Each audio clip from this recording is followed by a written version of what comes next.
ہجری، کتنا؟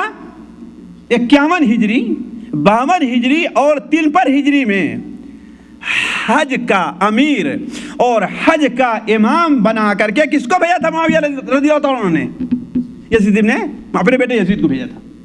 اس کا مطلب سوچئے اس زمانے میں صحابہ کے سینکڑوں کی تعداد موجود تھی، کم سے کم اس کے اندر ایسی صلاحیات ضرور تھی کہ اتنے لوگوں کی وہ امامت، میں نہیں کہتا کہ وہ اچھا تھا، نہیں، نعوذ باللہ من ذالک، حضرت حسین سے اس کا مقابلہ نہیں، حضرت عبداللہ بن عمر سے اس کا مقابلہ نہیں، لیکن یہ ہے کہ یہ کوئی ضروری نہیں کہ جو سب سے افضل ہو، بہتر ہو، وہی امامت کرائے، یہ تو ہے نہیں، ہے کہ نہیں؟ تو عرض کرنے کا مقصد یہ ہے کہ یہ یزید ابن معاویہ تھا۔ بڑے اختصار کے ساتھ میں چند ضروری باتیں آپ لوگوں کے سامنے رکھتا ہوں۔ دیکھیں، پہلی بات تو یہ ہے کہ ہر انسان یہاں پر آ کر کے سوال کر سکتا ہے کہ حضرت حسین رضی اللہ تعالیٰ عنہ سے آخر پھر اختلاف کی وجہ کیا ہے؟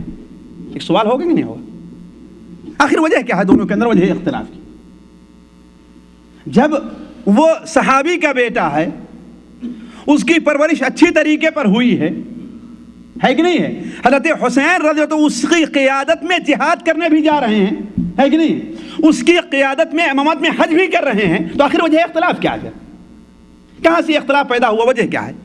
اصل میں دیکھیے، وجہ اختلاف یہ ہے کہ حضرت معاویہ رضی اللہ تعالیٰ عنہ نے حضرت علی رضی اللہ تعالیٰ عنہ کی زندگی تک انہوں نے امارت یا خلافت کا دعویٰ نہیں کیا تھا، لیکن حضرت علی رضی اللہ عنہ جب 40 ہجری کے اندر انتقال ہوا اور حضرت علی رضی اللہ عنہ کے ماننے والوں نے اپنا امیر کس کو بنا لیا؟ حضرت حسن ابن علی رضی اللہ عنہ کو بنا لیا، تو اب حضرت معاویہ رضی اللہ عنہ کے جو ماننے والے تھے ان لوگوں نے حضرت معاویہ کو اپنا خلیفہ اور اپنا امیر ماننا شروع کیا، لیکن مسلمانوں کو، نہ حضرت امیر معاویہ کو نہ حضرت حسن رضی اللہ عنہ کو یہ بات پسند نہیں آئی کہ مسلمانوں کے دو امیر ہوں، لہذا آپس میں ایک دوسرے سے بحث کے لیے، گفتگو کے لیے دونوں اپنی اپنی جگہ سے حرکت میں آئے۔ حضرت معاویہ رضی اللہ عنہ دمشق سے اور حضرت حسن رضی اللہ عنہ کوفہ سے چلے، اور صفین یا اسی کے قریب مقام میں دونوں سے ملاقات ہوئی، تو بڑی گفتگو کے بعد حضرت حسن رضی اللہ تعالی عنہ نے اپنے حق سے دستبرداری کر لی، اپنے حق سے دستبرداری کر لی کہ ٹھیک ہے، ہم آپ کے ہاتھ اور بیعت کرتے ہیں اور آپ کو خلیفہ، مسلمانوں کا بادشاہ ہم تسلیم کرتے ہیں۔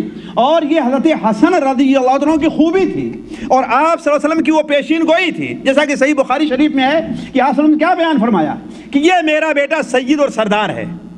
حضرت حسن کے بارے میں کیا فرمایا؟ یہ میرا بیٹا سردار ہے، ان قریب اس کے ذریعے اللہ تبارک و تعالی مسلمانوں کی دو بڑی جماعتوں میں، مسلمانوں کے دو بڑے گروپ میں اللہ تعالیٰ صلح کرائے گا، ہے کہ نہیں؟ جس کا اظہار آپ صلی اللہ علیہ وسلم نے بیان فرمایا ہوگا، ظاہر بات 10 ہجری سے پہلے بیان فرمایا ہوگا، اس کا اظہار کب ہوا ہے؟ سن 40 ہجری یا 41 ہجری کے اندر اس کا اظہار ہوا، اور تمام عالم اسلامی کے خلیفہ کون بن گئے؟ حضرت معاویہ رضی اللہ تعالیٰ عنہ بن گئے۔ مکہ کے لوگ، مدینہ کے لوگ، کوفہ کے لوگ، بصرہ کے لوگ، عراق کے لوگ، شام کے لوگ، سارے کے سارے لوگوں نے انہیں اپنا خلیفہ تسلیم کر لیا، لیکن حضرت حسین رضی اللہ عنہ تو اس بات پر راضی نہیں تھے، وہ اس پر موافق نہیں تھے، وہ چاہتے تھے کہ نہیں، یہ حق معاویہ کو نہ دیا جائے، خواہ ہمیں قتال ہی کرنا پڑے، لیکن چونکہ بڑے بھائی کی بات تھی اس لیے خاموش رہ گئے۔ اس کے بعد حضرت حسن رضی اللہ تعالیٰ عنہ کا چند ہی سال کے بعد انتقال ہو گیا، چند ہی سال کے بعد انتقال ہو گیا۔ حضرت معاویہ رضی اللہ عنہ کی عمر میں اللہ تعالیٰ نے بڑی برکت دی، بڑی برکت دی، اور وہ تقریباً 20 سال تک مسلمانوں کے خلیفہ رہے۔ اپنے آخری زندگی میں بہت سے صحابہ کرام اور تابعین کے مشورے سے حضرت معاویہ رضی اللہ تعالیٰ عنہ نے یہی بہتر سمجھا، یہ ان کی سمجھ تھی۔ دیکھیے، کسی کے بڑے ہونے کا یہ معنی نہیں کہ اس سے غلطی نہیں ہو سکتی، یہ ہو سکتی ہے، لیکن کسی سے غلطی ہونے کا یہ معنی نہیں کہ ہم اس کی غلطیوں کو اچھالتے پھریں، ہے بات صحیح نہیں؟ ایک شرعی قانون میں آپ کو بتا رہا ہوں، شرعی اصول دے رہا ہوں آپ، کہ کسی کے بڑے ہونے کا یہ معنی نہیں کہ اس سے غلطی نہیں ہو سکتی، نہیں، غلطیوں سے مبرہ کون ہے؟ صرف اللہ کے نبی ہیں، ہے کہ نہیں ہے؟ اس کے علاوہ جتنے ہیں، بڑے سے بڑا ولی ہو جائے، ہر ایک سے کوتاہی اور غلطی ہوتی ہے کہ نہیں؟ اور نبیوں پر اللہ کی یہ خصوصی رحمت رہتی ہے کہ